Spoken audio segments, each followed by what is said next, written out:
what I wanted to talk about today is just the feeling of this collective heaviness as I have talked to people in locally and in my online community and on social. It just feels like a lot of people feel like they are walking through the mud or through heavy waters right now.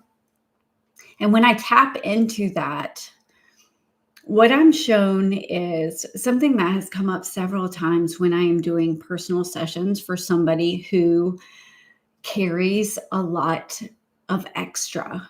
And a lot of times what we're carrying extra that come up in sessions is old expectations from your parents, old wounds, old words that were unspoken.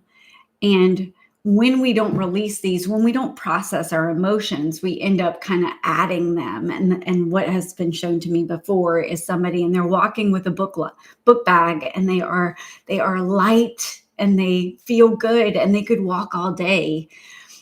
But each day and each week and each year, they are adding a rock to the book bag, right? And your body is able to handle today's load.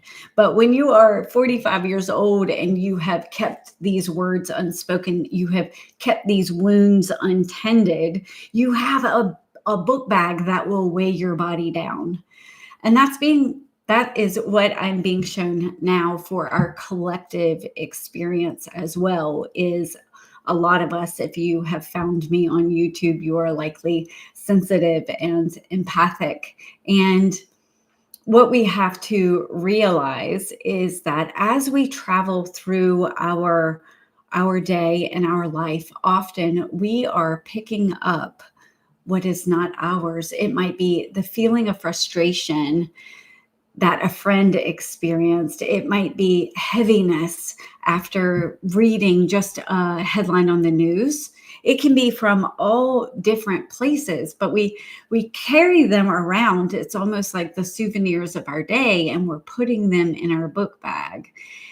And we can experience life, but we can't carry the world with us. And so it's really about recognizing when we have stuff that is not ours, when we are carrying energy that is not ours to carry.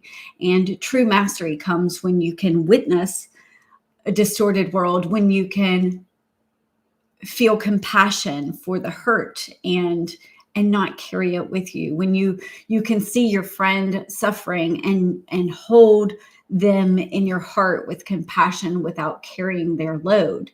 And it's really a practice to begin learning how to know what is yours and what is not, and having the practice to tap into that and to put down what is not yours to carry. And so I really want to touch on that today and to give you a practice, give you an opportunity and a space to put down what is not yours, to lighten that load for you to move forward. I'll tell you, last Tuesday, I woke up and I felt off in my body. I felt really heavy. It felt like a lot. And I had to sit with myself and say, okay, what's going on here? What am I experiencing here? And it turns out that a friend of mine that I thought was having surgery later in the week had already had surgery. And I was feeling her discomfort. I was feeling her heaviness. And that allowed me to witness that it's not mine. And also to know, as a friend, I need to reach out to her. I had the dates wrong. But that heaviness was not mine to carry. It was mine to witness and then put down.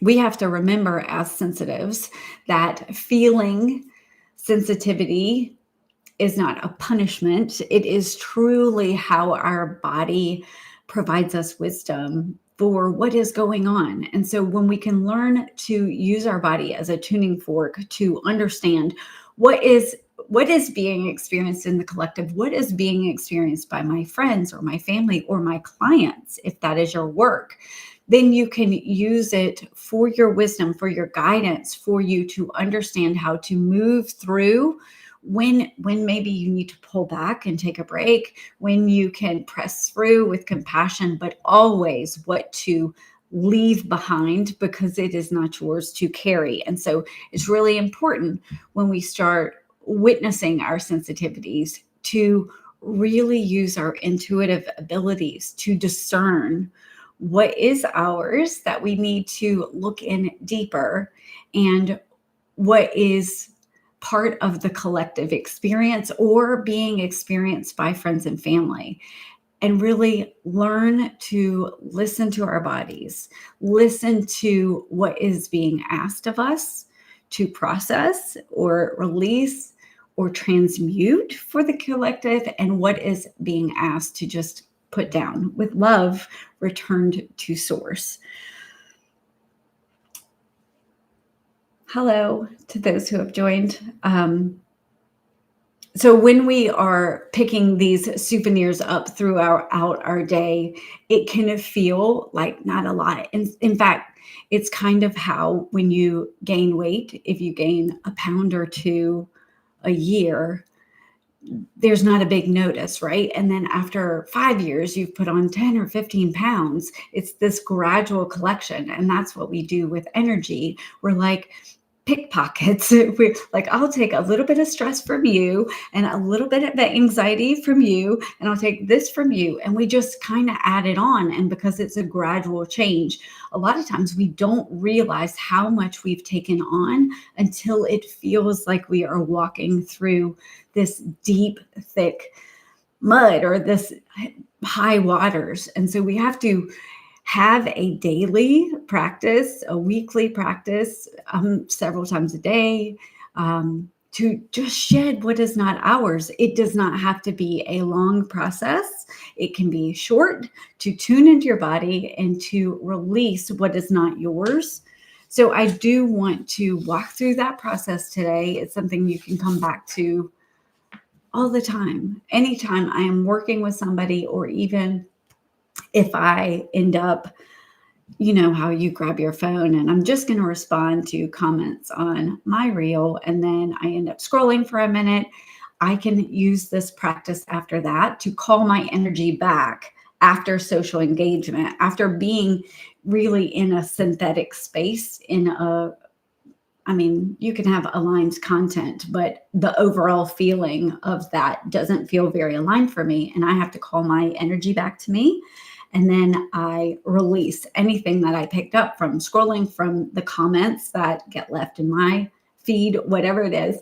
I just release myself of that to know that I'm not carrying that forward. And so when we have a regular practice of emptying our pockets and emptying our book bags, we are not carrying this weight forward with us. And it allows us to move forward as light and lighter. You will feel lighter in your body and lighter in your life when you are not